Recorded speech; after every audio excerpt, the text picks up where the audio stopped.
Advocate Avinash Dhaygude. हे बघा, मी कालही सगळ्यांच्या प्रतिक्रिया ऐकल्या. आव्हाड साहेब, लंके साहेब, साहेब रोहित दादा इकडे. सगळ्यांच्या प्रतिक्रिया काय आहेत?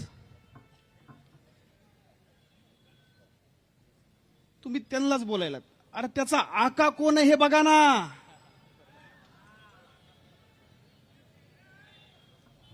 देवेंद्र पंत फडणवीसला कोण विचारणार या महाराष्ट्रातल्या धनगरांचं काय? तुम्ही वरवर वरवर त्यांनाच लागला ती करायला. ह्याचा आका, ह्या सगळ्या गोष्टीचा मास्टर माइंड कोण असेल तर देवेंद्र पंत फडणवीस आहेत. हे मी जबाबदारीने बोलतोय. मी सगळ्यांच्या प्रतिक्रिया ऐकत होतो. काल परवा 4 दिवस झालं, 4 दिवसापासूनच्या प्रतिक्रिया आहेत. कुणी म्हणताय फडणवीस साहेब तुम्ही सुसंस्कृत नेते, तुम्हाला हे मान्य आहे का? कुणी म्हणताय तुम्हाला पटतंय का? अरे मालकाला पटल्याशिवाय नोकर बोलतो का? बघा मालक कसा सपोर्टिव्ह आहे हे एका मिनिटात तुम्हाला मी दाखवतो. मी वकील माणूस आहे, आपल्याला पुराव्याशिवाय बोलता येत नाही जास्त. आव्हाड साहेब, मालकाची प्रोत्साहन कसं असतं बघा. भाजपची एक आमदार बाई आहे, आमदार ताई आहेत. महिलांच्या मेळाव्यामध्ये महिलांनाच त्या कशा घोडे लावतात हे त्या व्हिडिओत ते सांगतात बघा. जर देवा भाऊ कोण खेटून गेला ना तर त्याची मीडियातील बांधवांना माझी विनंती आहे, आता विचारपीठावर कोण बसलेलं होतं? बोला, नाही बोलून वाटोळ झालंय आपलं. देवेंद्र पंत फडणवीस. आणि पंताला ते सांगते आमदार ताई, देवा भाऊ बघा मी तुमच्या संस्कारात वाढले. आव्हाड साहेब, देवा भाऊ बघा मी तुमच्या संस्काराचं बाळकुड पिलंय, मी आता कसं बोलतोय बघा. मग देवा अरे अरे ती बोलती काय, तुम्ही करता काय? मला ग्रामीण भागातल्या या भागातल्या जनतेला विचारायचंय, इंग्रजीतलं आई हे मराठीत काय होतं तुम्ही सांगा?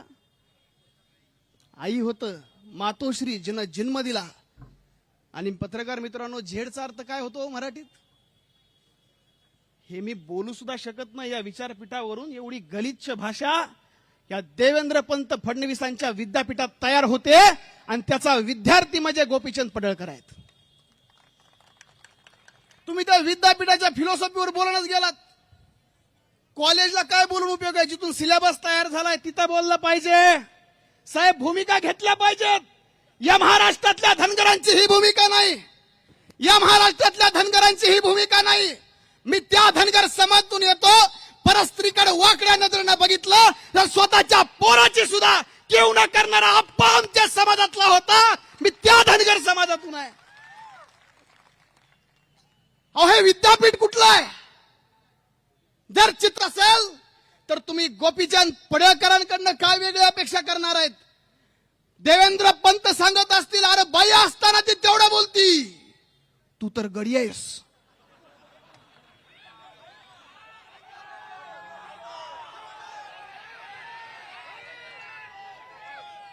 आणि मी आज महाराष्ट्रातल्या बघा, गोपीचंद पडळकर हे धनगर समाजात जन्मलेत आणि मी धनगर समाजातला आहे. माझं कर्तव्य आहे की माझ्या मातोश्री अहिल्यादेवींनी स्त्रियांचा आदर करायला शिकवलेला आहे. माझ्या बापूबिरू वाटेगावकरांनी स्त्रियांचं रक्षण करायला शिकवलेलं आहे. त्याच्यामुळं मी आदरणीय जयंत पाटील साहेब यांच्या मातोश्रींच्या वरती ज्या पद्धतीनं गटार गंगा गोपीचंद पडळकर यांच्या तोंडातून आलेले आहे ते शब्द त्यांनी वापरलेले आहेत. तमाम धनगर समाजाच्या वतीनं मी सांगलीकरांची सुरुवातीला माफी मागतो. कारण आव्हाड साहेब हे आमचे संस्कार नाही आहेत. हे फॅक्टरी कुठं तयार झाली? 6 महिन्यापूर्वी. Who was the biological father of Chhatrapati Shivaji Maharaj म्हणणारा कोराटकर.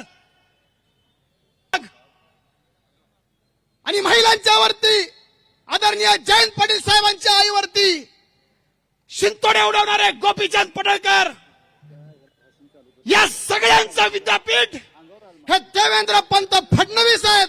मी आज जबाबदारीने सांगतो आणि आणखी एक सांगतो की ज्या दिवशी हे वक्तव्य गोपीचंद पडळकरांनी केलं असेल तर त्यांच्या आईनं सुद्धा त्यांचं पहिल्यांदा कान धरून सांगितलं असेल, अरे मी तुला दूध पाजताना दुधासोबत अहिल्यादेवींचे विचार पाजले होते, हे शनिवार वाड्याचे विचार कुठून शिकलास हे पहिलं सांग.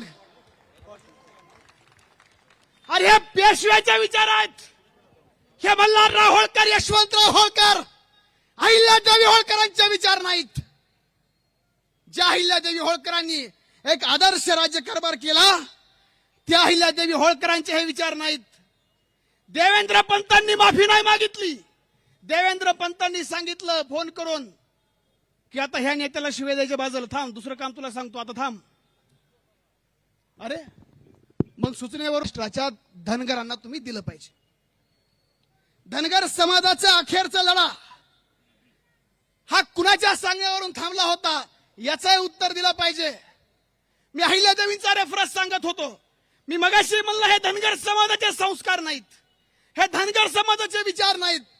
मल्हारराव होळकरांच्या निधनानंतर गादीवर मालेराव होळकर आले आणि मालेराव होळकर एका कामविस्ताराला पत्र लिहितात आणि पत्र लिहून सांगतात की राजगादीवर जरी मी असलो,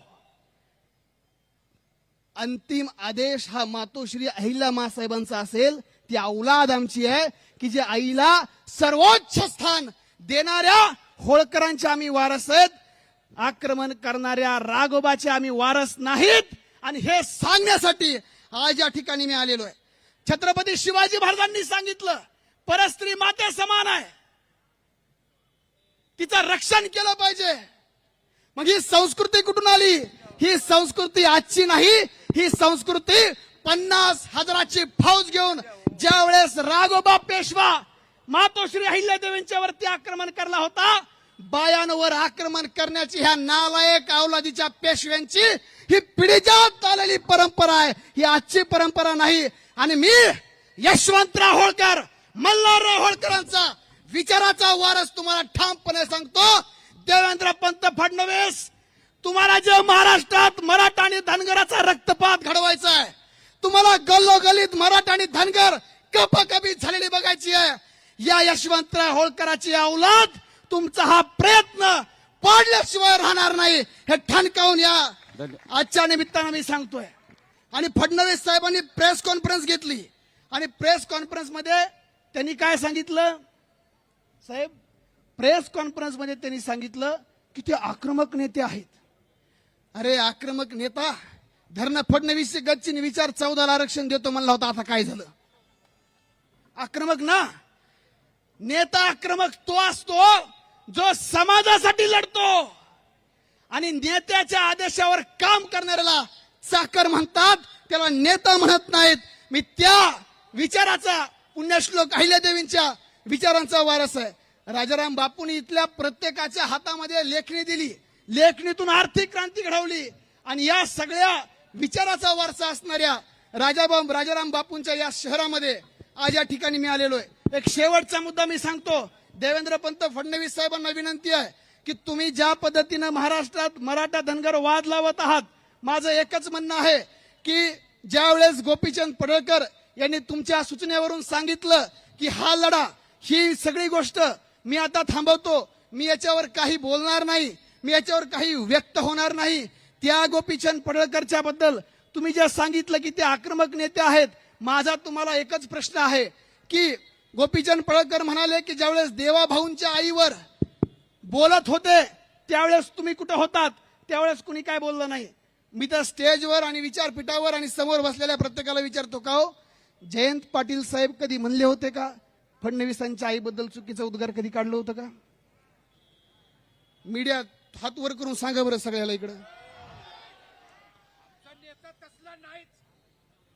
आणि जर हे त्यांनी सांगितलं नव्हतं, जर गोपीचंद पडळकरांना देवेंद्र फडणवीसांच्या आईचं दुःख वाटत असेल तर माझा प्रश्न देवेंद्र फडणवीस साहेब आणि गोपीचंद पडळकरांना सांगणार की मंजित कोळेकर, परमेश्वर धोंडगे, योगेश कारके, भरत वसुले, शिवाजी कारके, अजय राजने, रमेश फुले, बिरदेव खर्जे आणि सुरेश रुपनर ही 9 धनगरांची पोरं आरक्षणासाठी मेले होती.